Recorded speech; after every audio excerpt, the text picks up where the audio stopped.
Hi friends, ಎಲ್ಲರಿಗೂ ನಮಸ್ಕಾರ. ಇವತ್ತಿನ ಕ್ಲಾಸಿಗೆ ತಮ್ಮೆಲ್ಲರಿಗೂ ಸ್ವಾಗತ. ನಾನು ನಿಮ್ಮ ಪ್ರೀತಿಯ ವೀರೇಶ್ ವಿಜಯಪುರ್. ನಾವು ಇವತ್ತಿನ ಕ್ಲಾಸಲ್ಲಿ ಯಾವುದರ ಕುರಿತು ಚರ್ಚೆ ಮಾಡ್ತಾ ಹೋಗೋಣ ಅಂತಂದಾಗ 2024ರಲ್ಲಿ ನಡೆದಂಥ PSI ಕ್ವೆಶನ್ ಪೇಪರನ್ನು ಇವತ್ತಿನ ಕ್ಲಾಸಲ್ಲಿ ನಾವು ಚರ್ಚೆ ಮಾಡ್ತಾ ಹೋಗೋಣ. ಈ ಮೋಸ್ಟ್ ಇಂಪಾರ್ಟೆಂಟ್ ಆದ ಕ್ವೆಶನ್ಗಳಾಗಿರ್ತವೆ. ನೋಡಿರಿ, ಮತದಾನದ ಹಕ್ಕು ಚಲಾಯಿಸುವ ವಯಸ್ಸನ್ನು 21ರಿಂದ 18 ವರ್ಷಕ್ಕೆ ಯಾವ ತಿದ್ದುಪಡಿಯಿಂದ ಇಳಿಸಲಾಯಿತು ಅಂತ ಪ್ರಶ್ನೆ ಇದೆ.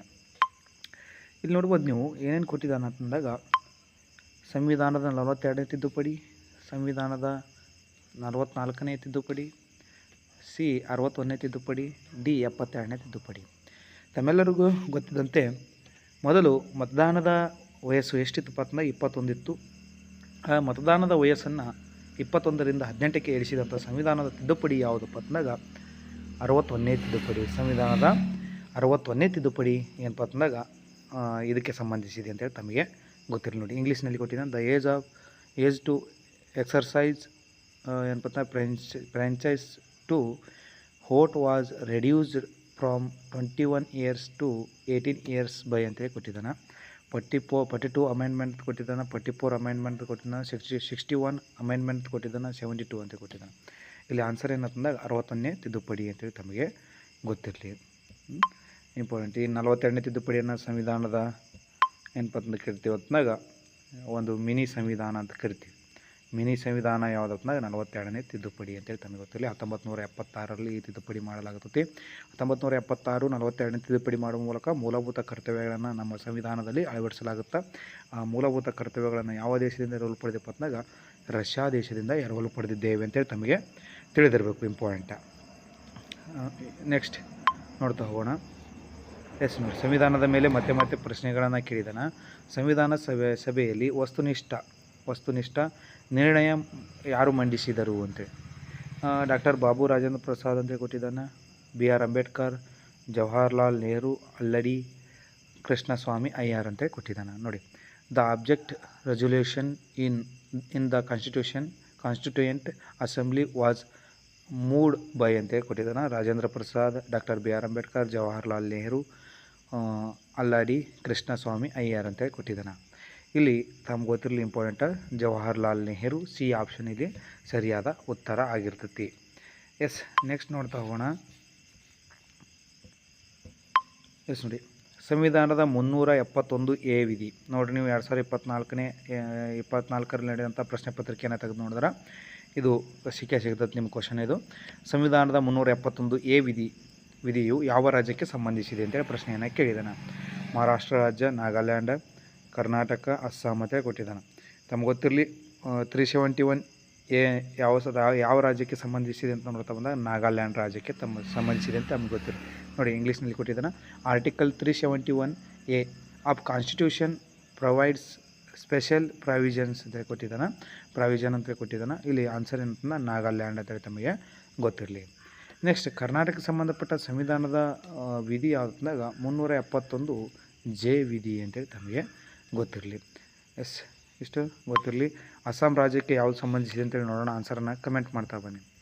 ಎಸ್ ನೋಡಿ, ಗೌಪ್ಯತೆ, ಪ್ರೈವೇಸಿ ಅಂತೇಳಿ ಕರಿತೀವಿ. Right to privacy is contained ಏನಂತ ಕೊಟ್ಟಿದ್ದಾನೆ 22 ಆರ್ಟಿಕಲ್ 19, 21, 22 ಅಂತೇಳಿ.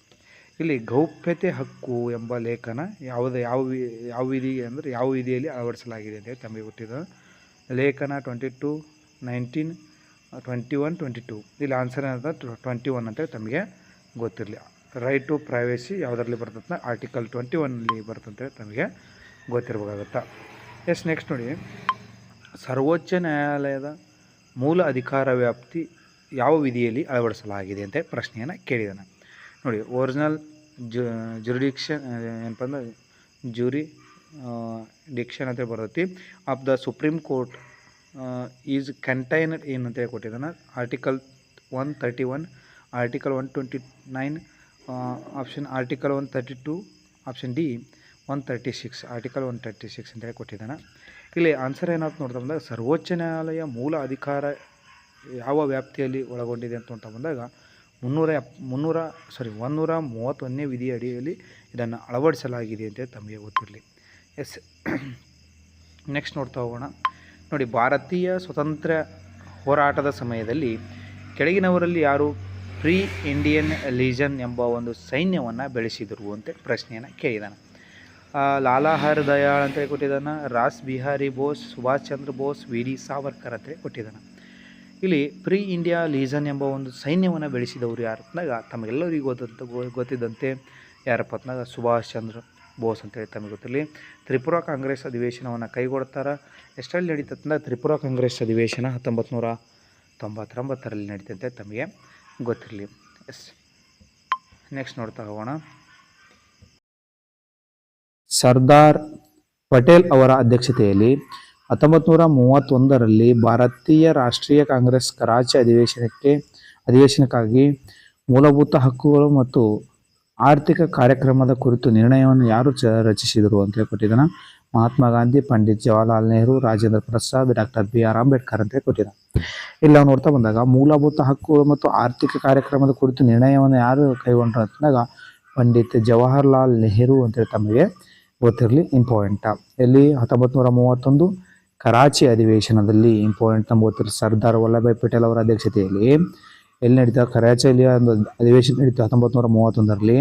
ಅದರಲ್ಲಿ ಏನಪ್ಪ ಅಂತಂದಾಗ ಮೂಲಭೂತ ಹಕ್ಕುಗಳು ಮತ್ತು ಆರ್ಥಿಕ ಕಾರ್ಯಕ್ರಮದ ಕುರಿತು ನಿರ್ಣಯವನ್ನು ಯಾರು ರಚಿಸಿದ್ರು ಅಂತ ನೋಡ್ತಾ ಬಂದಾಗ ಪಂಡಿತ್ ಜವಾಹರ್ಲಾಲ್ ನೆಹರು ಅಂತ ತಮಗೆ ಗೊತ್ತಿರಲಿ. ನೆಕ್ಸ್ಟ್ ನೋಡಿ, ಈ ಕೆಳಗಿನ ಚಳವಳಿಗಳಲ್ಲಿ ಯಾವುದರ ಕಾರಣ ಭಾರತೀಯ ರಾಷ್ಟ್ರೀಯ ಕಾಂಗ್ರೆಸ್ನಲ್ಲಿ ವಿಭಜನೆಯಾಗಿ ಮಂದಗಾಮಿ ಅಥವಾ ಮಿತಗಾಮಿ ಅಂತ ಕರಿತೀವಿ ಮತ್ತು ಉಗ್ರಗಾಮಿಗಳ ಹೊರಹೊಮ್ಮಿಕೆಗೆ ಕಾರಣವಾಯಿತು ಅಂತ ಪ್ರಶ್ನೆಯನ್ನು ಕೇಳಿದೆ. ನೋಡಿ, ಈ ಕೆಳಗಿನ ಚಳವಳಿಗಳಲ್ಲಿ ಯಾವುದರ ಕಾರಣ ಭಾರತೀಯ ರಾಷ್ಟ್ರೀಯ ಕಾಂಗ್ರೆಸ್ ವಿಭಜನೆಯಾಗಿ ಮಂದಗಾಮಿ ಮತ್ತು ತೀವ್ರಗಾಮಿಗಳ ಅಥವಾ ಉಗ್ರಗಾಮಿಗಳ ಹೊರಹೊಮ್ಮುವಿಕೆಗೆ ಕಾರಣವಾಯಿತು ಅಂತ ಹೇಳಿದ್ನ ಸ್ವದೇಶಿ ಚಳವಳಿ, ಭಾರತ ಬಿಟ್ಟು ತೊಲಗಿ ಚಳವಳಿ, ಅಸಹಕಾರ ಚಳವಳಿ, ಇನ್ನೊಂದು ಅಂತ ಹೇಳಿದ ನಾಗರಿಕ ಅಸಹಕಾರ ಚಳವಳಿ ಅಂತ ಕೊಟ್ಟಿದ್ದಾನ. ಇಲ್ಲಿ ಆನ್ಸರ್ ಏನಾಯ್ತು ನೋಡ್ತಾ ಬಂದಾಗ ತಮಗೆ ಸ್ವದೇಶಿ ಚಳವಳಿ ಅಂತೇಳಿ ಆನ್ಸರ್ ಆಗುತ್ತೆ. ಇಲ್ಲಿ ಸ್ವದೇಶಿ ಮೂವ್ಮೆಂಟ್ ಅಂತ ತಮಗೆ ಗೊತ್ತಿರಲಿ. ಇದು ಮುಖ್ಯ ಕಾರಣ ಆಗ್ತಾ ತಮಗೆ ತಿಳಿದಿರಬೇಕಾಗತ್ತೆ. ನೆಕ್ಸ್ಟ್ ನೋಡಿ, ಮೋಸ್ಟ್ ಇಂಪಾರ್ಟೆಂಟ್ ಗೊತ್ತು, ರೌಲತ್ ಕಾಯ್ದೆ ಜಾರಿಗೆ ಆದಾಗ ಭಾರತದ ವೈಸರಾಯ ಯಾರಾಗಿದ್ರು ಅಂತ ಪ್ರಶ್ನೆಯನ್ನು ಕೇಳಿದಾನ. ಈ ರೀತಿಯಾದ ಹಲವಾರು ಬಾರಿ ಕ್ವಶನ್ ಅನ್ನ ಕೇಳ್ತಾ ಹೋಗಿದಾನ. ಹಾಗಾಗಿ ಈ ರೀತಿ ತಾವು ಕಂಪೇರ್ ಮಾಡಿಕೊಂಡು ಓದೇ ಇಂಪಾರ್ಟೆಂಟ್. ಭಾರತದಲ್ಲಿ ಕಾಯ್ದೆ ಬಂದಿದ್ದು 1919 ಡಿಸೆಂಬರ್ 13ರಂದು. ಏನಪ್ಪ ಡಿಸೆಂಬರ್ ಅಲ್ಲ, ಸಾರಿ 1919ರಂದು ಏನಪ್ಪತ್ನಾಗ ರೌಲತ್ ಕಾಯ್ದೆ ಭಾರತಕ್ಕೆ ಬಂತು. ಈ ಕಾಯ್ದೆಯನ್ನು ನಾವು ಏನು ಕರಿತೀವಿ, ಕಪ್ಪು ಕಾಯ್ದೆ ಕರಿತೀವಿ. ಏನು ಕರಿತೀವಿ? ಕಪ್ಪು ಕಾಯ್ದೆ ಕರಿತೀವಿ.